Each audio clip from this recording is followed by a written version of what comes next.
au départ, il faut respecter le carré de longévité. Je vais l'écrire pour que chacun comprenne que c'est par là qu'on passe pour être en bonne santé.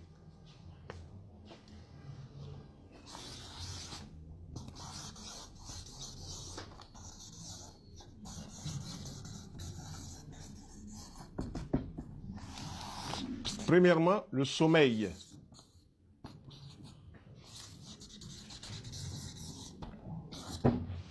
Et ce sommeil-là, il faut qu'il soit récupérateur et réparateur. Deuxièmement, l'alimentation.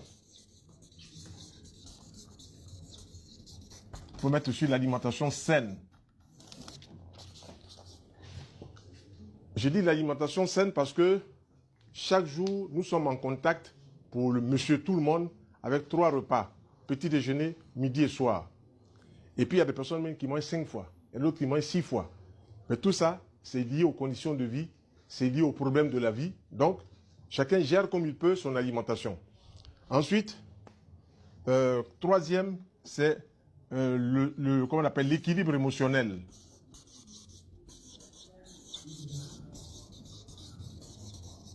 Ce que moi j'appelle la sérénité mentale.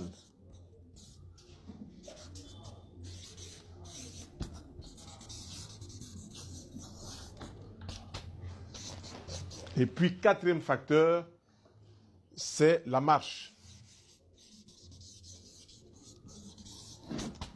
Donc, ce sont ces facteurs-là qu'on doit prendre en compte pour pouvoir gérer la santé. Aujourd'hui, ce qui nous intéresse, c'est de parler d'un sujet qui touche le monde entier. Mais nous allons donner seulement notre point de vue. Notre point de vue n'est pas le seul point de vue en matière de santé. C'est un point de vue. Et ça ne reste qu'un point de vue. Nous allons parler de l'accident vasculaire cérébral. Tout le monde dit AVC, AVC, mais il faut bien définir que AVC, c'est accident. V, c'est vasculaire. Puis C, c'est cérébral.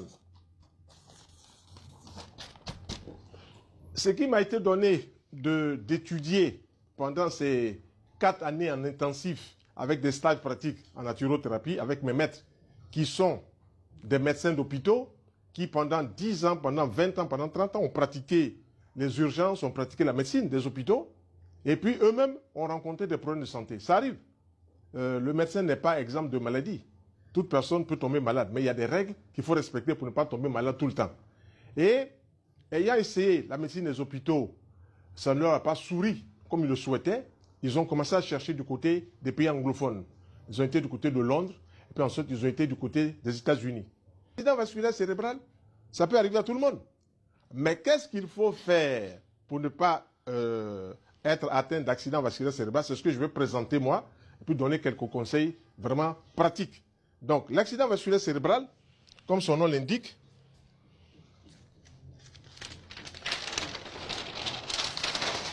les cellules du cerveau, on les appelle les neurones. Les cellules du cerveau souffrent d'un manque d'oxygène, d'un manque de nourriture saine. Et donc, si les cellules du cerveau sont oblitérées par une mauvaise hygiène alimentaire, par des excès de graisse, par des choses qui arrivent par les vaisseaux qui rentrent, donc ces cellules du cerveau vont commencer par mourir. Elles vont être asphyxiées. Et si elles sont asphyxiées, celui qui a la chance là, il fait une hémiplégie gauche, c'est-à-dire son côté gauche là est paralysé. Celui qui a la chance, il fait une hémiplégie droite, son côté droit est paralysé. Et puis il y en a même quand c'est gravissime, c'est les 4. On dit tétra. 4, en grec tétra, ça veut dire 4, tétraplégie. Nous, ce n'est pas ça là qui nous intéresse, tétraplégie et hémiplégie. C'est comment faire pour ne pas arriver là-bas. Pour ne pas arriver là-bas, moi je vous propose ici quelque chose de clair que je pratique depuis 44 ans aujourd'hui. Je voudrais que ce soit clair dans l'esprit de ceux qui nous suivent, que si on pratique ça, on passera loin de l'accident vasculaire cérébral. Premièrement,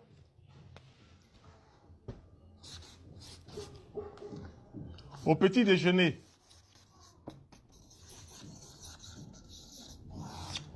moi j'aime bien l'appeler le petit déj. Le petit déjeuner, l'appeler le petit déj. Voilà, le petit déj. Nous on propose premièrement, en gras A, des fruits.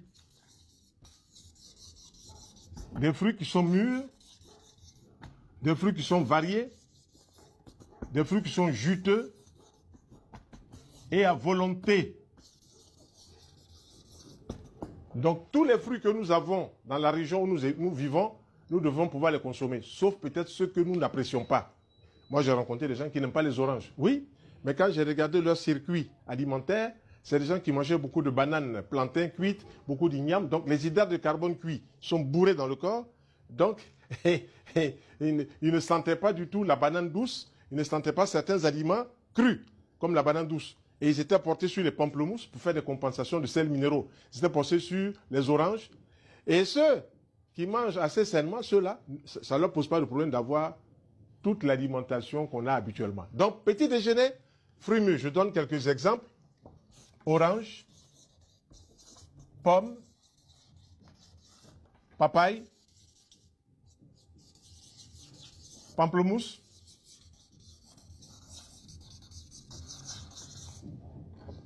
mangue, raisin, pastèque, melon, et que sais-je encore? Tous les fruits juteux qui sont remplis de quoi? Qui sont remplis de vitamines, qui sont remplis de sels minéraux, qui sont remplis d'oligo-éléments. C'est tout cela qu'on appelle les micronutriments. Donc, si on mange des fruits, on mange des vitamines. Si on mange des fruits, on mange des sels minéraux. Si on mange des fruits, on mange des oligo-éléments. Vitamines, vitamine A, vitamine B, vitamine C, vitamine E. On mange tout ça dans les fruits. Sels minéraux, calcium, magnésium, potassium. Tout ce qu'il faut pour construire notre corps là sont dedans. Oligo-éléments, zinc, cuivre, or, manganèse, cobalt. C'est bon pour... Donc tout cela cohabite ensemble dans un organisme.